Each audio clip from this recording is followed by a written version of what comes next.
Okay, so today I am reading The Heart of the Soul, Emotional Awareness, Gary Zukav, Linda Francis, and we're going to start with Chapter 1, The New Species. The need to feel safe, valuable, and loved is at the core of human experience. It is a need that is as deep as the need for food and shelter. This need has created hunting, agriculture, and shelter. It has also created clothing, communities, nation, states, and education. It has created science, transportation, and communication technologies, furniture, and every object that is found in nature. It is a need that has propelled us to observe carefully what lies around us and to use it effectively. Since the origin of the human species, the need to feel safe, valuable, and loved has focused our attention outward toward what is external.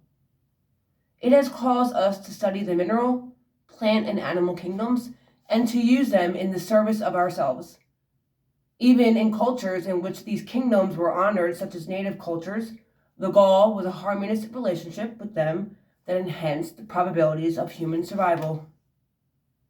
We are so used to reaching outward to satisfy that need that we scarcely notice it. It has been natural, and for millennia, it has worked.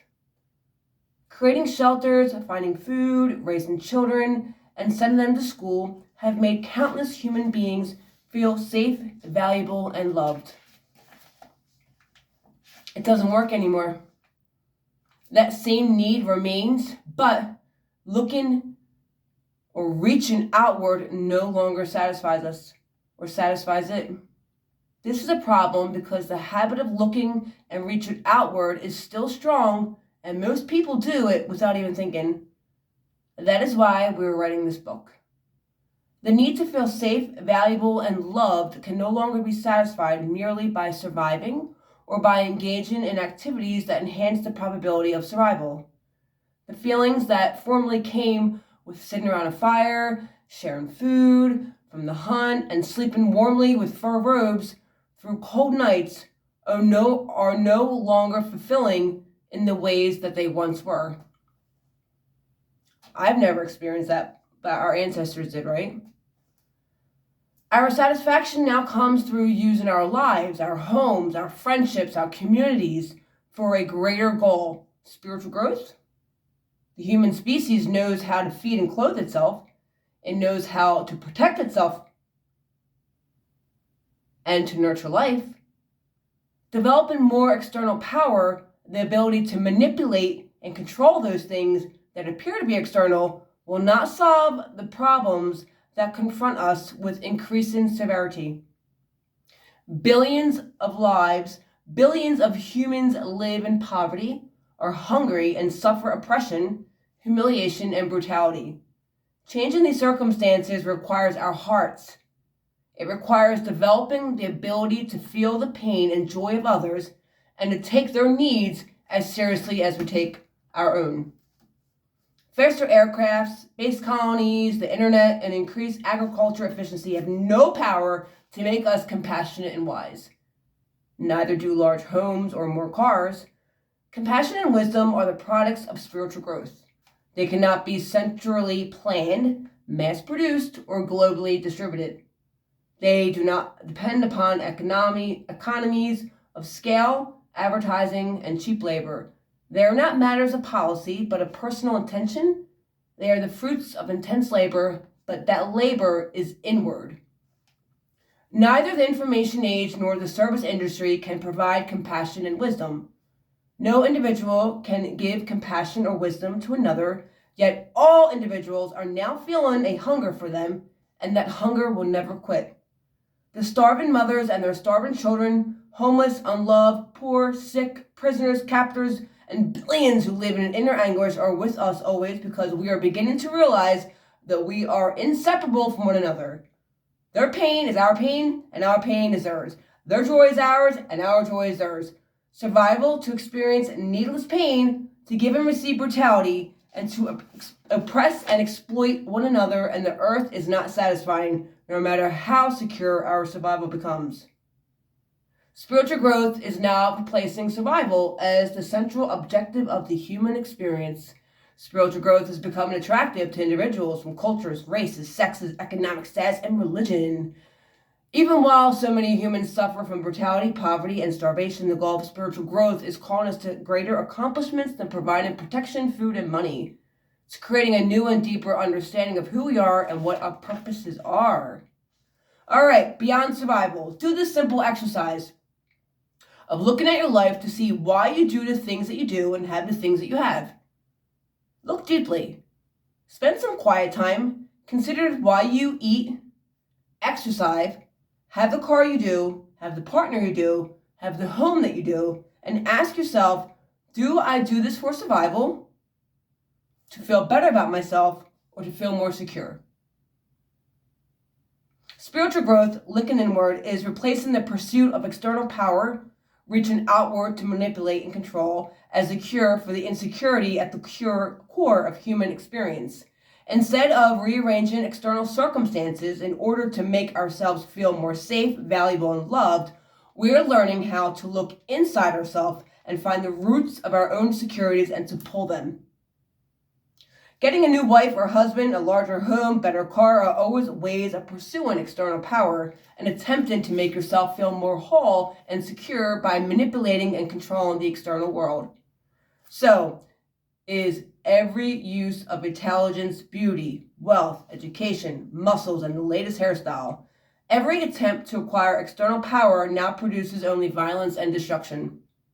The pursuit of external power produces physical violence and destruction between nations.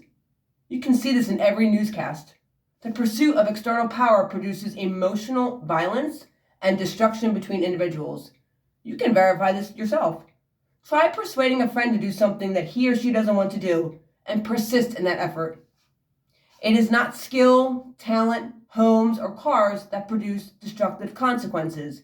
It is the intention to use them to manipulate and control others in order to make yourself feel valuable and loved. It is not the development of the internet, space colonies, and increased agriculture efficiency that produce them. It is the intention of the human species to see itself as superior to all else by creating them. So long as we reach outward in any way to soften the pain of feeling unworthy,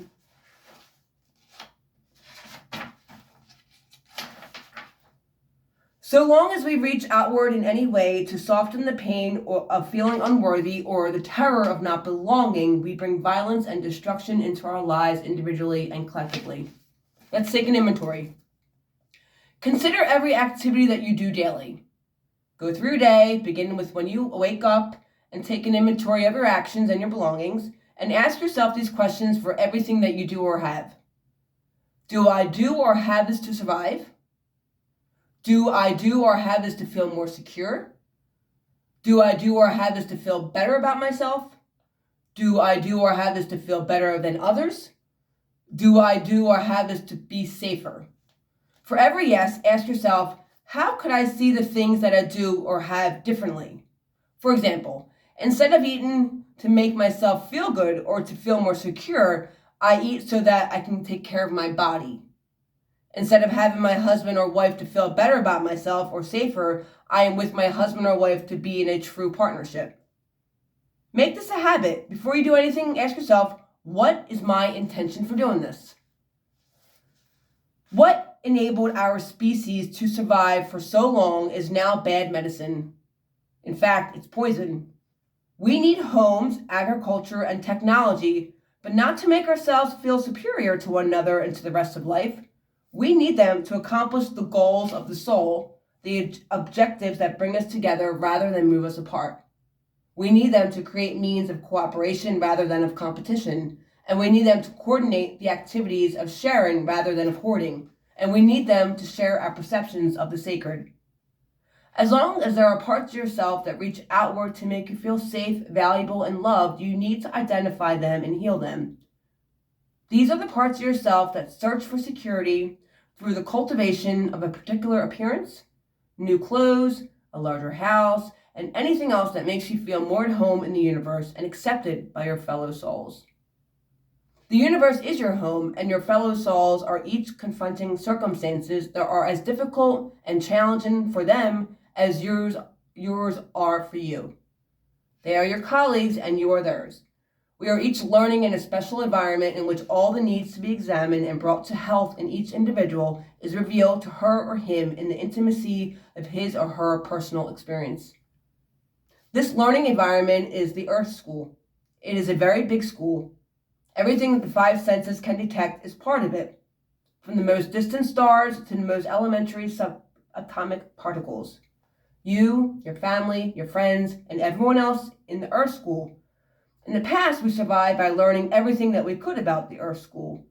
We learned how to find water, grow food, make fire, build shelters. We developed science and technology. None of these things will now help us to evolve further. The direction of our attention is shifting 180 degrees.